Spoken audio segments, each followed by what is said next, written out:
జనవరి 1 నుండి హోండా కార్ల ధరలు పెరగనున్నాయి. వెంటనే మీకు ఇష్టమైన హోండా కార్ని బుక్ చేసుకుని 1,00,000 వరకు ఆదా పొందండి. పెద్దలు గౌరవనీయులు శాసన మండలి సభ్యులు జీవన్ రెడ్డి గారు, గౌరవనీయులు పార్లమెంట్ సభ్యులు వివేక్ వెంకటస్వామి గారు, అదేవిధంగా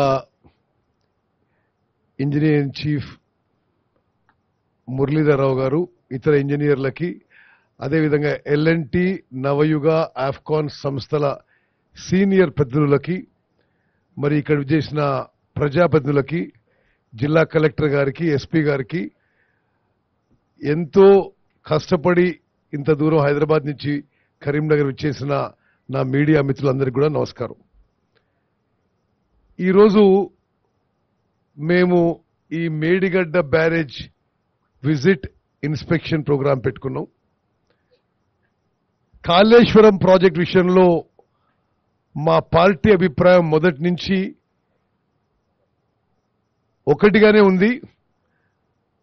ప్రాణహిత చేవెళ్ల ప్రాజెక్టు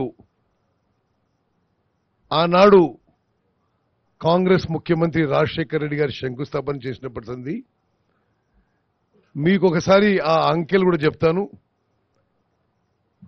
38,000 కోట్లతో 16,40,000 ఎకరాల కొత్త ఆయకట్టు ఇవ్వడానికి ప్రాణహిత చేవెళ్ల ఒప్పుకోవడం జరిగింది.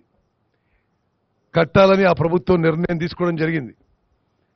మరి కాలువలు తోవడం జరిగింది. ఆ బ్యారేజ్ విషయంలో, ఆ హైట్ విషయంలో మహారాష్ట్రలో జరగబోయే కొద్దిపాటి ముంపుకి ఆ ప్రభుత్వంతో, అక్కడున్న ప్రజలతో చర్చలు జరుగుతున్న సందర్భంగా ప్రభుత్వం మారింది. ప్రభుత్వం మారి బీఆర్ఎస్ ప్రభుత్వం వచ్చిన కొత్తలో అదే ప్రాజెక్టు నిర్మాణం చేయాలనే ఉద్దేశంతో ముందుకు పోయినారు. వాళ్ళు కూడా ఈ ఏ హైట్ కట్టాలి, ఎంత సబ్మర్జెన్స్ అవుతుంది, మరి 1,000 ఎకరాల, 2,000 ఎకరాల, 3,000 ఎకరాల, దానికి కంపెన్సేషన్ ఎట్లు ఇవ్వాలి, అక్కడ కొంత వాళ్ళు వ్యతిరేకించినా దానికి ఏ విధంగా సంజాయించాలనేది ముందు చర్చలు జరిగినాయి. అనుకోకుండా అకస్మాత్తుగా ఆ ప్లాన్ మొత్తం మార్చేసి మరి ఆ లొకేషన్ ప్రాజెక్ట్ కూడా మార్చేసి మేడిగడ్డ దగ్గర మరి ప్రాజెక్టు యొక్క లొకేషన్ మార్చేయడం జరిగింది. మార్చేసి ఆనాడు ఒక బ్యారేజ్ తుమ్మడిహెట్టు దగ్గర అనుకుంటే మరి ఇక్కడ మేడిగడ్డ, సుందారం, సుందిల్లా, అన్నారం 3 బ్యారేజ్లు, లిఫ్ట్లు, మరి పెద్ద ఎత్తున ప్రాజెక్ట్ కాస్ట్ పెరగడం, మరి గత 10 ఏళ్ల పాటు జరిగిన విషయం మీకు అందరికీ తెలుసు. నేను ఒక విషయం గుర్తు చేస్తున్నా. ఆనాడు 38,000 కోట్లకి 16 లక్షల ఎకరాలకి మరి ఆయకట్టు కోసం ఆ ప్రాజెక్టు నిర్మాణం తలపెడితే, ఆ తర్వాత ఈ కాళేశ్వరం ప్రాజెక్ట్ కింద 80,000 కోట్లది, 80,000 కోట్లు సిడబ్ల్యూసి అప్రూవ్డ్ కాస్టు.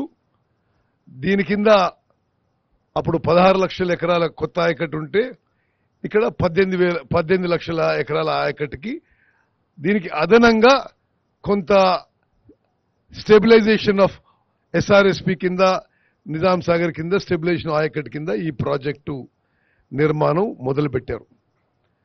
మరి ప్రాజెక్టు మొదలుపెట్టినప్పటి నుండి కూడా మాకైతే ఈ ప్రాజెక్టు నిర్మాణంపై, ఈ ప్రాజెక్టు వయబిలిటీపై, ఈ ప్రాజెక్టు యొక్క నిర్మిస్తున్న తీరుపై ఆనాటి మేము ప్రతిపక్షంలో ఉండి, నేను పార్లమెంట్లో, అసెంబ్లీలో మన మిత్రులందరూ కూడా చాలా సందేహాలు కూడా వ్యక్తం చేయడం జరిగింది.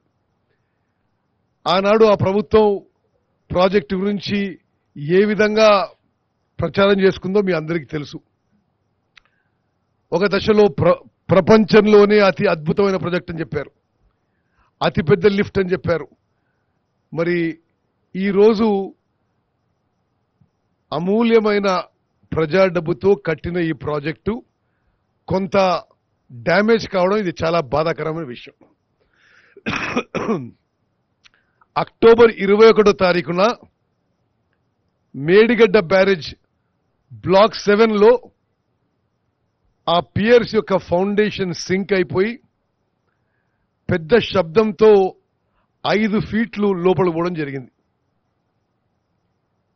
సరే, ఆ తర్వాత అప్పుడు మేము ప్రభుత్వంలో లేము. అక్టోబర్ 21వ తారీఖు నుంచి డిసెంబర్ 3వ తారీఖు వరకు గత ప్రభుత్వమే ఉండింది. ఆశ్చర్యకరం ఏంటంటే ఆనాటి ముఖ్యమంత్రి, ఇరిగేషన్ మంత్రి అక్టోబర్ 21 నుంచి డిసెంబర్ 3వ తారీఖు వరకు అసలు ఈ విషయం మీద నోరు మెదపలేదు. అంటే ఎంత 10 + 30 40 45 డేస్ పాటు ఇంత మేజర్ ఇన్సిడెంట్, 10 ఏళ్ల పాటు ప్రపంచంలోనే అద్భుతమైన కాళేశ్వరం ప్రాజెక్ట్ కడుతున్నా అని చెప్పిన పెద్ద మనిషి ఇంత మేజర్ డ్యామేజ్ జరిగితే దాన్ని విజిట్ చేయడం కానీ, రివ్యూ చేయడం కానీ, దాని మీద ఒక స్పష్టమైన స్టేట్మెంట్ ఇవ్వకపోవడం ఇది దురదృష్టకరం. మేము 7వ తారీఖు అంటే ఒక 10 రోజుల క్రితం మేము బాధ్యతలు తీసుకొని ఇది చాలా సీరియస్ ఇష్యూ అనే విషయం పరిగణించుకొని మన గౌరవ ముఖ్యమంత్రి గారు మొత్తం విషయంపై జ్యుడిషియల్ ఎంక్వైరీ చేస్తారని చెప్పి శాసన మండలిలో ప్రకటించిన విషయం మీ అందరికీ తెలుసు. అది అతి త్వరలో వేయబోతున్నాం.